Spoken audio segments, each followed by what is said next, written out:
మంగళగిరి నియోజకవర్గంలో జాతీయ చేనేత దినోత్సవం జరుపుకుంటాం నా అదృష్టంగా నేను భావిస్తున్నా. అందరూ చేనేతల్ని కార్మికులు అంటారు, కానీ చేనేత సోదరులు పడుతున్న కష్టాలు నేరుగా నేను చూశాను. దారానికి రంగు ఎక్కించేదాని దగ్గర నుంచి మగ్గాల పైన చేరనేసే వరకు అహర్నిశలు శ్రమిస్తారు, కష్టపడతారు, అద్భుతమైన డిజైన్స్ తీసుకొస్తారు. అందుకే నేతలందరినీ నేను చేనేత కళాకారులని ఈ సభాముఖంగా పిలుస్తున్నాను. 2019లో 21 రోజుల ముందల తెలుగుదేశం పార్టీ అభ్యర్థిగా మీ ముందరకు వచ్చా. మంగళగిరి నియోజకవర్గంలో 5300 ఓట్లతో ఓడిపోయా.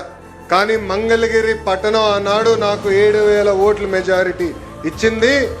ఆనాడే నిర్ణయించాను, మా చేనేత సోదరులు నా సొంత కుటుంబ సభ్యులని.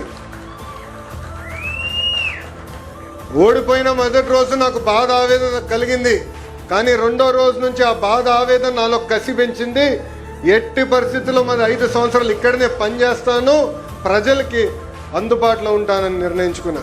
చంద్రబాబు నాయుడు గారి సహకారంతో 26 సంక్షేమ అభివృద్ధి కార్యక్రమాలు ప్రతిపక్షంలో ఉంటూ మంగళగిరి నియోజకవర్గంలో మేము చేస్తాం జరిగింది.